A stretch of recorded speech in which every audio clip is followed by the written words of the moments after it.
So today we're gonna start a new chapter, that is chapter 4 from NCERT textbook, metals and non-metal, material, metals and non-metal.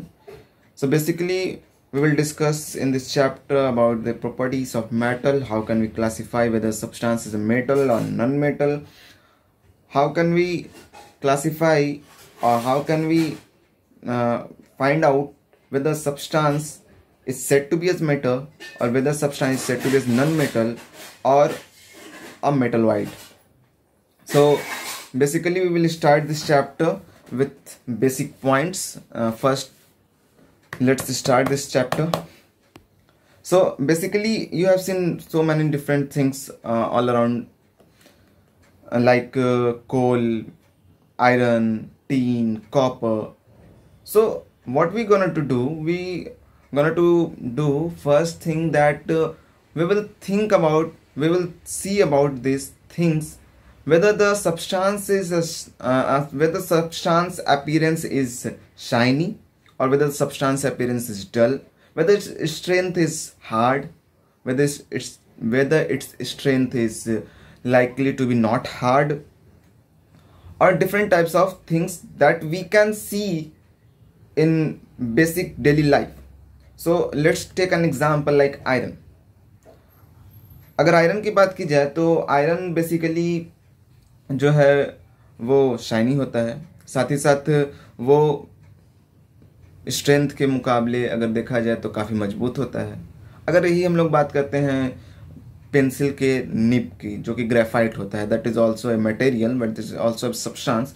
तो वो substance जो होता है वो hard नहीं होता है, शाइनी नहीं होता है.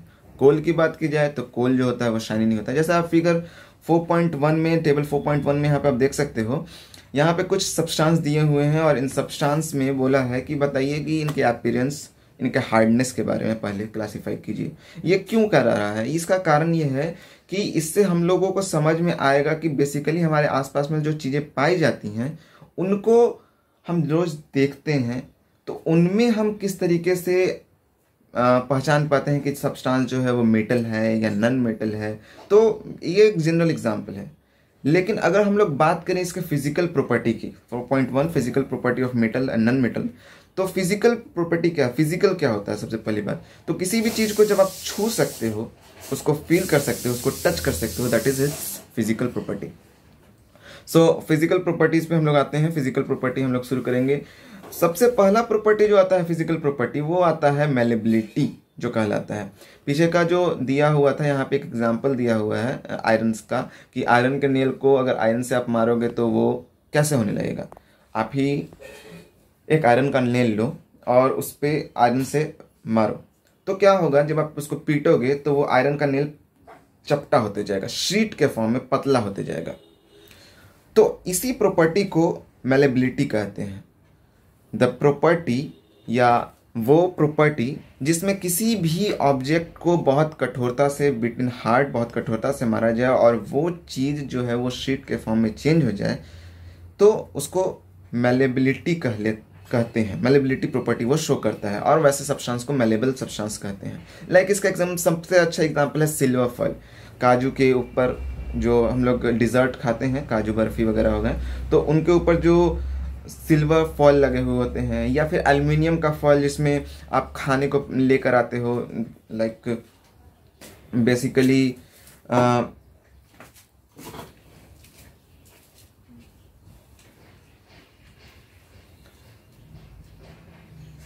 सिल्वर फॉल का इस्तेमाल किया जाता है खाने के लिए. आपका एल्युमिनियम फॉल इस्तेमाल किया जाता है, जैसे कि हो गया चिकन चिली, मशरूम्स वगैरह जो भी आप लाते हैं खाने के लिए, वो सारी चीज़ें को रैप करके जो दिया जाता है. रोटी को रैप करने के लिए आप एल्युमिनियम फॉल का इस्तेमाल करते हैं. गोल्ड फॉल का भी इस्तेमाल होता है. तो ये सारी चीज़ें जो हैं वो क्या है? ये एक एग्जाम्पल है मेलेबिलिटी प्रॉपर्टी का शो करने का. मेलेबिलिटी प्रॉपर्टी जो है वो बेसिकली आपको सिर्फ और सिर्फ मेटल्स में देखने को मिलेगा, लेकिन कुछ एक्सेप्शन कंडीशन भी होते हैं. जैसे एक्सेप्शन कंडीशन के बारे में हम जब आएंगे तो देखेंगे.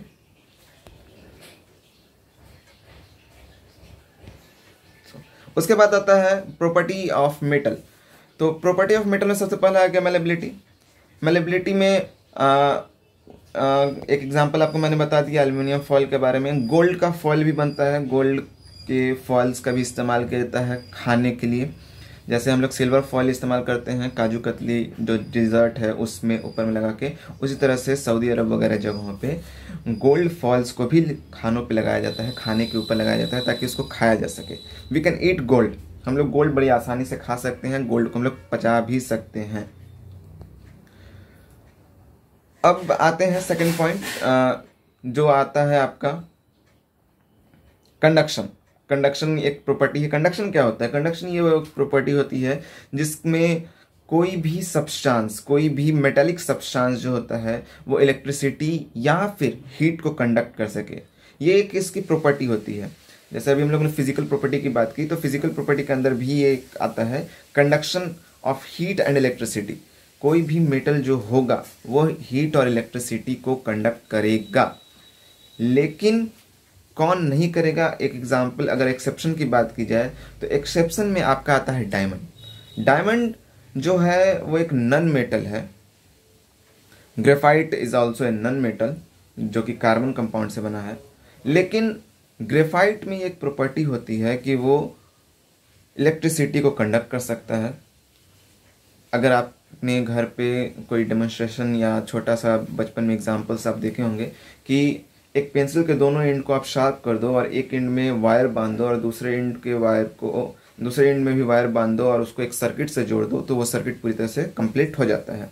तो इससे क्या पता चलता है कि कुछ ऐसे नॉन मेटल्स भी होते हैं जो कंडक्शन प्रॉपर्टी शो करते हैं और कुछ ऐसे मेटल्स होते हैं जो कंडक्शन प्रॉपर्टी नहीं शो करते हैं। मेटल्स में अगर बात की जाए तो आगे हम लोग प्रॉपर्टीज में देखेंगे। जैसे कुछ ऐसे मेटल्स होते हैं जो हार्ड नहीं होते हैं। फॉर एग्जांपल आपका मरकरी हो गया। मरकरी जो नॉर्मल आपके घरों में मरकरी होता है, एलईडी मरकरी नहीं, जो पहले के मरकरीज आते थे ग्लास ट्यूब्स वाले, उन मरकरीज में या फिर जो आपके पास थर्मोमीटर होते हैं टेम्परेचर नापने के लिए, उनमें जो मरकरी होता है that mercury is also a metal, but room temperature पे वो मेटल लिक्विड स्टेट में पोजेस करता है, लिक्विड होता है, वो सॉलिड फॉर्म में नहीं होता। हम लोग देखते हैं हम लोग मेटल सुनते के साथ ही हमारे दिमाग में चलता है कि भाई मेटल जो है वो कठोर होगा, ठोस होगा, लेकिन ऐसा नहीं होता है। हर एक्सेप्शन हर जगह मौजूद होता है। यहाँ पे आते हैं हम लोग, ऑब्जर्वेशन में दिया हुआ है मटेरियल जैसे कि आयरन रॉड हो गया, सल्फर हो गया, कोल पीस हो गया, कॉपर वायर हो गया, इनको अगर पीटते हैं या इनको अगर हम लोग कंडक्टर के बेसिस पे लेते हैं तो कौन सा चीज गुड कंडक्टर है, कौन सा पुअर कंडक्टर है? तो आयरन रॉड गुड कंडक्टर है, सल्फर पुअर कंडक्टर है, कोल पीस पुअर कंडक्टर है, कॉपर वायर गुड कंडक्टर है। तो किस आधार पे हम इनको ले रहे हैं? इनको ले रहे हैं फिजिकल स्टेट के आधार पे। फिजिकल स्टेट हमें ये बताता है कि whether substance can conduct electricity और हीट और नॉट। यहाँ पे पहली का कहना है कि the meaning of recalling our experience and then of this activity was to shown that metal are good conductor of heat and electricity. इन एग्जाम्पल से ये हमें पता चलता है कि कोई भी मेटल जो होता है वो गुड कंडक्टर ऑफ हीट और इलेक्ट्रिसिटी होता है। कंडक्टर यानी वैसा ऑब्जेक्ट जो हीट और इलेक्ट्रिसिटी को पोजेस कर सके, पास कर सके, इलेक्ट्रॉन को फ्लो होने दे, ये कंडक्टर के एक बेसिक फीचर्स होते हैं। So there is a question, where do you find the use of aluminium and copper wire? Have you seen wire of coal? Definitely not. तो एल्यूमिनियम के वायर, कॉपर के wire आपने देखे होंगे, लेकिन कोल के तार कभी आपने देखे हैं? बिल्कुल नहीं। The property of metal by which it can be drawn into wire is called ductility. वो प्रॉपर्टी जिससे कोई भी मेटल को तार के रूप में बनाया जा सके, उस प्रॉपर्टी को डक्टिलिटी कहते हैं। फॉर एग्जाम्पल आयरन के जो आयरन आप पीटते हैं, आयरन को जब मार के आप उसमें से जो साउंड आता है, उन साउंड या उन शीट के प्लेट से उन शीट को और ज़्यादा पीटा जाए, उन शीट को और ज़्यादा बीट किया जाए, तो वो शीट लास्टली क्या होंगे? डक्टाइल होने लगेंगे, तार के फॉर्म में बनने लगेंगे। कोई भी मेटल को पीटते पीटते या कोई भी मेटल जिनको हम तार के फॉर्म में पोजेस कर सकें, वो उसका एक प्रॉपर्टी है और उस प्रॉपर्टी को हम लोग डक्टिलिटी कहते हैं। ठीक है। उसके बाद आता है अगर हम लोग तीसरा प्रॉपर्टी की बात करें तो तीसरा प्रॉपर्टी आता है कि किसी भी तरह के मेटल को जब आप पीटते हो, फॉर एग्जाम्पल आयरन को जब आप पीटे, जैसे कि आपके स्कूल में स्कूल बेल हो गया उसको पीटा, या फिर आपके साइकिल में जो घंटी है उसको आपने पीटा किसी भी सब्सटेंस से, या आपके घर में जो सामान है बर्तन है उनको पीटा, तो उनमें से एक आवाज़ निकलता है। वो आवाज़ जो होता है वो तीव्र आवाज़ होता है, उनका पिच जो होता है वो हाई होता है, उनका फ्रीक्वेंसी हाई होता है, वो आपको चुभते हैं, तेज झंझनाहट टाइप आवाज़ आता है। तो ये जो साउंड है, रिंगिंग साउंड, इसको हम लोग बोलते हैं सोनोरस। कोई भी मेटल जो होता है वो सोनोरस साउंड प्रोड्यूस करता है। किसी भी तरह का मेटल हो, चाहे वो आयरन हो, चाहे वो स्टील हो, चाहे वो कॉपर हो, चाहे एल्युमिनियम हो, उसमें से किसी ना किसी तरह का साउंड आएगा ही। आप एक एल्युमिनियम के बर्तन को ज़मीन पे गिरा दो, उसमें से साउंड निकलेगा। आप एक लोहे के बर्तन को ज़मीन पे गिरा दो, उसमें से साउंड निकलेगा। ये साउंड ही उसका एक बेसिकली फिजिकल प्रॉपर्टी है जिसको हम लोग सोनोरस कहते हैं। साउंड प्रोड्यूस जो होता है उसको सोनोरस कहते हैं। तो यहाँ पे एक एक्टिविटी आप यहाँ पे बताया है कि ये सारी एक्टिविटीज़ करने के बाद हमें ये पता चलता है कि कोई भी मेटल जो होता है वो क्या होता है। पहला, हार्ड, बहुत हार्ड होता है, बहुत हार्ड, कभी कभी सॉफ्ट भी होते हैं, एक्सेप्शनल बहुत आते हैं। एक्सेप्शन की बात अगर की जाए तो एक्सेप्शनल बहुत हैं। हार्ड होता है, लस्चरस होता है। अब ये लस्चरस क्या हुआ भाई? तो लस्चरस कहने का मतलब कि आप इनको जो होता है वो जल्दी मोड़ नहीं सकते हो। लाइक आयरन रॉड हो गया, उनको आप जल्दी बेंड नहीं कर सकते हो। स्टील हो गया, उनको जल्दी बेंड नहीं कर सकते हो। कॉपर का सिक्का जो हमारे घर में नॉर्मल हमारे पास जो सिक्के होते हैं उनको आप बेंड नहीं कर सकते हो। तो ये उनके लस्टरस प्रॉपर्टी हो गए। उसके बाद आता है मेलेबल। मेलेबल वो प्रॉपर्टी होता है जिससे किसी भी सब्सटेंस का मेटल को हम लोग शीट के फॉर्म में चेंज कर सकते हैं। उसके बाद आता है डक्टाइल। डक्टाइल कहने का मतलब कि आप तार के फॉर्म में चेंज कर सकते हो। सोनोरस। सोनोरस कहने का मतलब उसमें से साउंड पैदा होगा, रिंगिंग साउंड पैदा होगा, गुड कंडक्टर होगा, हीट का और इलेक्ट्रिसिटी का उसमें से होगा। तो ये एक बेसिकली फिजिकल प्रॉपर्टी है किसी भी तरह के मेटल्स के।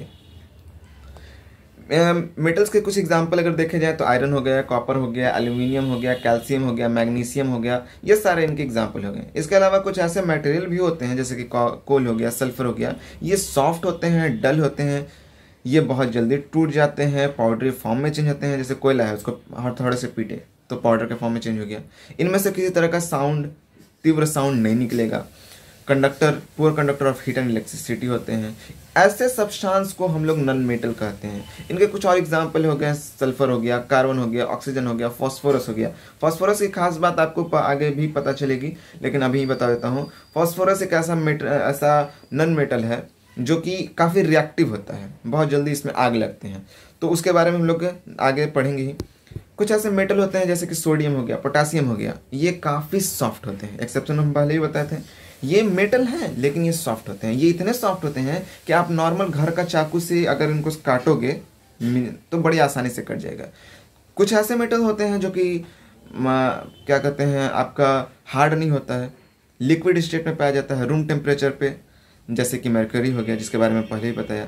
अब ये फिजिकल प्रॉपर्टी हो गया। अब आता है केमिकल प्रॉपर्टी। किसी भी सब्सटेंस का, मेटल का या नॉन मेटल का केमिकल प्रॉपर्टी क्या है? तो किसी भी तरह के सब्सटेंस को, किसी भी तरह के मेटल को या नॉन मेटल को अगर आप ऑक्सीजन के साथ रिएक्ट कराते हो, देखिए रिएक्शन, केमिस्ट्री जब आप पढ़ रहे हैं तो केमिस्ट्री में रिएक्शन आपको पढ़ना है, रिएक्शन के बारे में आपको जानना है। तो रिएक्शन हम लोग देखेंगे। देखिए ये है आपका रिएक्शन। आयरन का जो अगर हम लोग बात करें उनके सिंबल्स की, तो आयरन का सिंबल होता है Fe। उसमें हम लोग ऑक्सीजन जोड़ रहे हैं। ऑक्सीजन नेचर में पाया जाता है, हर जगह पाया जा रहा है, तो उसमें ऑक्सीजन को हम लोग ऐड कर रहे हैं, या आयरन में ऑक्सीजन ऐड हो रहा है। और ऑक्सीजन ऐड हो रहा है तो भाई मॉइस्चर भी होगा, मॉइस्चर होगा तो उसमें पानी भी होगी, नमी भी होगी, वाटर होगा, मैग्नीशियम। तो क्या बनेगा, यहाँ पे क्वेश्चन आता है। तो यहाँ पे बनेगा आयरन ऑक्साइड, इस वाले जगह पे बनेगा iron oxide FeO2, that is FeO2, iron oxide. इसका एग्जाम्पल क्या हो गया? तो घर में जब आपका घर बनता है, या घर कहीं भी आप देखे होंगे बाहर खुले में छड़ रखा हुआ रहता है। जब नया नया छड़ रखा हुआ है तो काफ़ी चमकदार होता है, शाइनी अपीयरेंस करता है। लेकिन उसे अगर हम लोग 1-2 दिन के लिए बाहर नमी वाले एरिया में रखते हैं या बारिश के टाइम में बाहर रखते हैं या यूं ही ड्राई सीजन ह्यूमिड सीजन में हम लोग उसको बाहर रख दें, तो क्या होगा, उस आयरन पे एक ब्राउन लेयर चढ़ने लगेगा, जंग लगने लगेगा। यही है आपका FeO2, iron oxide, that is your iron oxide. उसके बाद आता है मैग्नीशियम में ऑक्सीजन जोड़ेंगे तो क्या बनेगा, तो बनेगा मैग्नीशियम ऑक्साइड MgO2। इनके बारे में हम समझेंगे आगे, कब कैसे ये मैग्नीशियम को ऑक्सीजन से जोड़ें तो मैग्नीशियम ऑक्साइड बना। जरूरी नहीं कि ऑक्सीजन में O2 है, यहाँ पे आयरन में O2 था इसीलिए मैंने FeO2 लिख दिया और यहाँ पे MgO2 लिख दिया, नहीं, ऐसा नहीं होगा। सब्सटेंस में कभी कभी FeO3 Mg2O3 इस तरह के सब्सटेंस भी बनेंगे, इस तरह के सब्सटेंस भी बनेंगे। तो ये जरूरी नहीं कि जितने वहाँ पे लिखे हुए हैं उनको एक दूसरे के साथ ट्रैक करा दिया तो बन गया, नहीं, ऐसा नहीं होता है। ये डिपेंड करता है उनके वैलेंसीज पे, ये डिपेंड करता है उनके एटॉमिक नंबर्स पे। आगे हम लोग इनके बारे में डिस्कस करेंगे लेटर ऑन, जब हमारी आपसे मुलाकात होगी तो इनके बारे में हम लोग समझेंगे। तो यहाँ पे एक एक्टिविटी दिया है, इस एक्टिविटी में दिया है कि भाई आप रस्ट को कलेक्ट करो, जंग को कलेक्ट करो, और जंग को कलेक्ट करने के बाद आप पता करो कि भाई इसको वाटर पे रखोगे तो वाटर पे सस्पेंड हो जाएगा, तैरने लगेगा। तो आप जानते हैं लोहा एक भारी मटेरियल है, लोहा पानी में तैरेगा नहीं, लेकिन ये तैरता है। कोई भी लोहा को हम लोग पानी में तैरा सकते हैं। इसी के प्रॉपर्टी के आधार पे जो शिप्स बनाए जाते हैं, जो हम लोग शिप्स देखते हैं, नॉर्मल शिप्स जो देखते हैं वो लोहे के बने होते हैं, लेकिन वो पानी में तैर रहे होते हैं। पानी है, पानी के ऊपर वो तैर रहे होते हैं। लेकिन अगर हम लोग नॉर्मल एक लोहा लें और उसको अपने घर में बाल्टी में रखें तो वो तैरेगा नहीं, डूब जाएगा। लेकिन अगर आपके पास फिजिक्स का लॉ को आप एकदम अच्छे से समझ गए हो, फिजिक्स के लॉ को आप समझ रहे हो कि कैसे चीज़ों को रखना है, तो आप एक लोहे को भी पानी में तैरा सकते हो। इसके बारे में लेटर ऑन हम लोग डिस्कस करेंगे बाद में। अभी यहाँ पे एक एग्जांपल लिया है, यहाँ पे क्या किया, देखिए लिटमस पेपर का यहाँ पे इस्तेमाल किया गया है। This is litmus paper, this is litmus paper. ये पेपर होता है, ये पेपर बताता है कि वेदर सब्सटेंस इज एसिडिक और वेदर सब्सटेंस इज बेसिक। जब रेड लिटमस पेपर चेंज होने लगता है तो पता चलता है कि वेदर सब्सटेंस इज एसिडिक और सब्सटेंस इज बेसिक। तो यहाँ पे क्या किया, यहाँ पे एक टेस्ट ट्यूब लिया गया, इस टेस्ट ट्यूब में पानी लिया गया और उस कुछ रस्ट लिए गए और इस रस्ट को और पानी को स्टीर किया गया, मिलाया गया। मिलाने के बाद एक रेड लिटमस पेपर लिया गया, उस पानी में डाला गया और चेक किया गया। तो चेक करने के बाद ये पता चला कि भाई जो आपका रेड लिटमस पेपर था उसका कलर जो है ऑटोमेटिकली चेंज हो गया। तो ऐसा क्यों हुआ, तो अभी मैंने आपको बताया कि आयरन और ऑक्सीजन को मिलाएंगे तो क्या बनेगा, FeO2, O2 मिल रहा है, बन रहा है।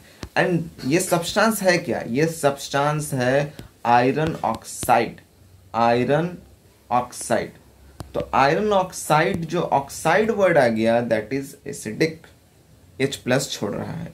H+, कोई भी ऑक्साइड, कोई भी एसिड जो होगा उसका काम है H+ एटम को छोड़ना।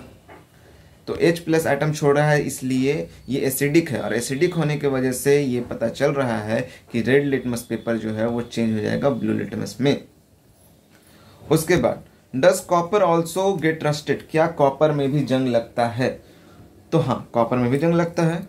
इसमें जो जंग लगता है वो ग्रीनिश लेयर चढ़ता है, ग्रीन कलर का लेयर आपको चढ़े हुए दिखेगा। बेसिकली जल्दी आपको ये पता नहीं चलता है।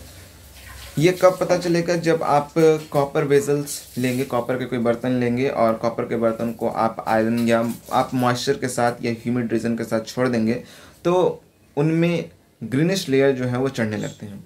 मैंने copper vessel expose to moist air for long it acquire dull green coating. जब एक कॉपर वेजल को आप ज़्यादा देर के लिए हवा में या ह्यूमिड एरिया में छोड़ देते हो तो उसमें एक ग्रीन कलर का कोटिंग चढ़ जाता है। इस मटेरियल को हम लोग क्या बोलते हैं, इस मटेरियल को हम लोग बोलते हैं कॉपर हाइड्रो ऑक्साइड, जिसका जनरल फार्मूला होता है CuOH का होल 2, CuOH का होल 2। और कॉपर कार्बोनेट बनता है। 2 सब्सटेंस बनते हैं, copper hydroxide CuOH2, copper carbonate CuCO3। इन दोनों रिएक्शंस को जब हम लोग मिलाते हैं मॉइस्ट एयर के साथ तो CuOH2 बनता है और CuCO3 कब बनेगा? देखिए कैसे बन रहा है, ग्रीनिश लेयर कैसे बन रहा है। कॉपर लिया, सी है, ये कॉपर है, कॉपर को लिया 2 यूनिट में, कॉपर को पानी के साथ मिलाया H2O, कार्बन डाइऑक्साइड मिला और ऑक्सीजन मिला जो कि नेचर में पाया गया।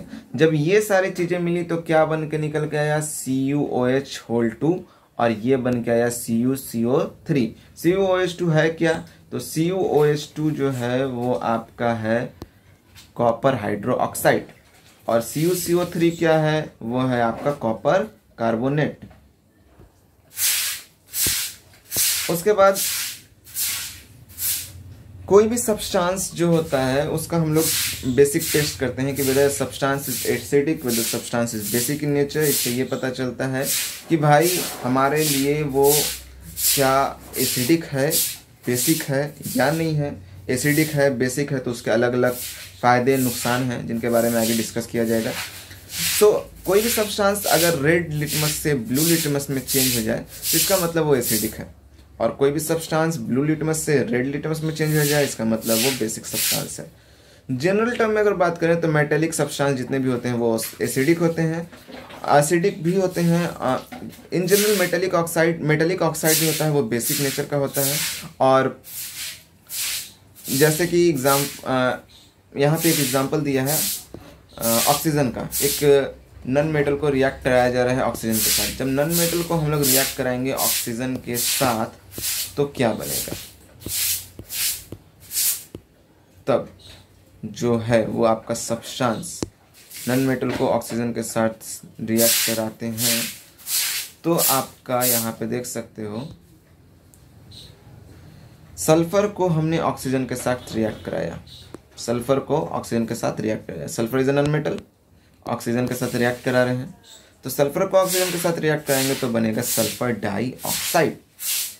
अब इसको पानी के साथ रिएक्ट करा दो तो बनेगा H2SO3 that is sulphurous acid. ये बन गया एसिड। एसिड जो होता है वो काफ़ी ज़्यादा खतरनाक होता है। H2SO3 है, H2SO3 जो है ये ज़्यादा एसिडिक नहीं होगा। यही अगर H2SO4 होता तो H2SO4 जो होता है वो काफ़ी ज़्यादा रिएक्टिव मटेरियल है, काफ़ी ज़्यादा एसिडिक मटेरियल है जिसके कारण हाथ भी जल जाता है। तो बेसिकली कहने का मतलब ये है कि आप मेटल को जब आप ऑक्सीजन के साथ रिएक्ट कराते हो तो क्या बन रहा है? तो मेटल को जब आप रिएक्ट कराते हो ऑक्सीजन के साथ तो एसिड बन रहा है। अगर नन मेटल को रिएक्ट करा रहे हो ऑक्सीजन के साथ तो आपका ऑक्साइड के फॉर्म बन रहे हैं। कार्बन डाइऑक्साइड हो गया, सल्फर डाइऑक्साइड बन गया। तो ये डाइऑक्साइड बन जा रहा है और एक बन रहा है ऑक्साइड। तो ये बेसिक डिफरेंस है। अब हम लोग आते हैं second reaction with water. Water के साथ रिएक्ट कराया जाए तो let us see how metal and non metal react with water. Water के साथ अगर हम लोग मेटल को रिएक्ट कराते हैं या नॉन मेटल को रिएक्ट कराते हैं तो क्या होता है? सोडियम ये एक मेटल है लेकिन ये काफ़ी ज़्यादा रिएक्टिव मेटल है। अगर इसको हम लोग अपने वाटर के साथ रिएक्ट कराते हैं, सोडियम का फार्मूला आपको पता होगा। सोडियम का जो सिंबल होता है वो होता है Na, दैट इज Na। अब अगर सोडियम को रिएक्ट कराया जाए ऑक्सीजन के साथ या फिर ऑक्सीजन के साथ करें वाटर के साथ रिएक्ट कराए, आइए देखिए कैसे होगा रिएक्शन। यहाँ पे दिया हुआ है, नहीं दिया हुआ है, शायद नहीं दिया है आपकी बुक में, तो हम लोग यहाँ पे बेसिकली यही देखते हैं। अगर हम लोग सोडियम को वाटर के साथ रिएक्ट कराएं दैट इज H2O तो क्या होगा? आग लग जाएगा, बहुत ही भयानक आग लगेगा और ये आग पानी के अंदर भी लग जाएगा। यहाँ पे आप देख सकते हो, इसका यहाँ पे फिगर दिया हुआ है reaction with sodium and water. क्या होगा? ये इतना ज़्यादा रिएक्टिव है मेटल, वाटर के साथ इतना ज़्यादा रिएक्टिव है कि अगर 250 ग्राम बेकर में आप पूरा हाफ वाटर भर देते हो और उसमें थोड़ा सा सिर्फ सोडियम मेटल जाते हो तो बहुत जल्दी ही रिएक्ट करेगा। इसके वीडियोस आप यूट्यूब पे देखो, सर्च करो तो आपको पता चलेगा कितना ज़्यादा रिएक्टिव है। तो कहने का मतलब है कुछ ऐसे मेटल्स होते हैं जो काफ़ी ज़्यादा रिएक्टिव होते हैं वाटर के साथ। उसके बाद आता है आयरन। आयरन को वाटर के साथ रिएक्ट कराएंगे, आयरन को वाटर के साथ रिएक्ट कराएंगे तो भाई बहुत धीरे धीरे रिएक्शन होगा, और धीरे धीरे रिएक्शन होने की वजह से उसमें रस्टिंग होना शुरू होगा। फॉस्फोरस एक नॉन मेटल है, नॉन मेटल को वाटर के साथ रिएक्ट कराएंगे तो नॉन मेटल को वाटर के साथ रिएक्ट कराने पे किसी तरह का कोई चेंज नहीं होने वाला है। एग्जाम्पल में आपका यहाँ पे for example phosphorus is very reactive non metal. एक नॉन मेटल में देखो बहुत सारे ऐसे एक्सेप्शन के बारे में हम पहले ही बता चुके हैं। नॉन मेटल्स वाटर के साथ रिएक्ट नहीं करेंगे, लेकिन एक नॉन मेटल आता है दैट इज फॉस्फोरस। जिस तरह से सोडियम रिएक्टिव मेटल है उसी तरह से फॉस्फोरस भी रिएक्टिव मेटल है। फॉस्फोरस को अगर पानी के साथ या खुले हवा में छोड़ देंगे तो आग लग जाएगा। तो फॉस्फोरस को कहाँ रखा जाता है? फॉस्फोरस को रखा जाता है केरोसिन ऑयल में, केरोसिन के तेल में इनको रखा जाता है ताकि आग न लगे। केरोसिन के ऑयल में इनको डिप करके रखा जाएगा तो आग नहीं लगेगा, लेकिन वही केरोसिन के ऑयल से निकाल कर हवा में ला दिया जाए, नेचर में ला दिया जाए तो बहुत जल्दी आग लग जाएगा। तो बेसिकली कहने का मतलब है कि कुछ ऐसे मेटल्स पाए जाते हैं जो वाटर के साथ बहुत हाईली रिएक्ट करते हैं, कुछ ऐसे मेटल पाए जाते हैं बहुत स्लो रिएक्ट करते हैं, कुछ ऐसे नॉन मेटल होते हैं जो ट्रेमेंडस अमाउंट में रिएक्ट करते हैं, और ये ट्रेमेंडस अमाउंट में रिएक्ट करने की वजह से आग लगा देते हैं। इसका एक सिंपल एग्जाम्पल बताते हैं।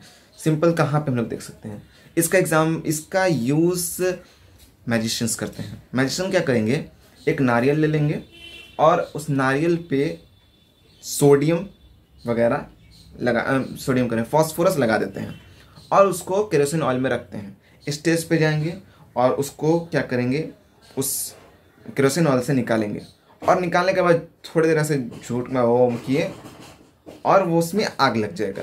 तो लोगों को लगेगा कि भाई उसके मैजिक से उस नारियल में आग लगा, लेकिन ऐसा कुछ भी नहीं हुआ। This is due to phosphorus. Phosphorus जैसे ही आपने उसको तेल में से निकाला, उस केरोसिन ऑयल में से निकाल के जैसे ही आपने आसपास के सराउंडिंग के ऑक्सीजन को उसको दिया, उसमें रिएक्शन पैदा हुआ, और रिएक्शन पैदा होने के कारण आग लग गया। ये ऐसे ही छोड़ दिया। कुछ ऐसे मैजिशियन होते हैं क्या करते हैं, फॉस्फोरस लिया उसमें थोड़ा सा पानी छींट देंगे। बाबा लोग इसका इस्तेमाल करते हैं, जो ढोंगी बाबा होते हैं, और उसके बाद आग लग जाएगा। तो लोग जो होते हैं वो बिलीव कर लेते हैं कि भाई बाबा में जादुई शक्ति है, लेकिन ऐसा कुछ भी नहीं है। This is all about science. Science में ये सारी चीज़ें हैं, साइंस इसके रूल्स बताते हैं आपको। सो इतना आज के लिए काफ़ी है। कल हम लोग देखेंगे, आगे हम लोग देखेंगे कि अगर हम लोग मेटल्स को रिएक्ट कराएं एसिड के साथ तब क्या होता है, और उसके बाद अगर हम लोग बेस के साथ रिएक्शन कराते हैं तब क्या होता है। फिर हम लोग देखेंगे डिस्प्लेसमेंट, डबल डिस्प्लेसमेंट रिएक्शंस क्या होते हैं। Thank you. अगर आपको ये अच्छा लगा तो please like and share and subscribe to my channel.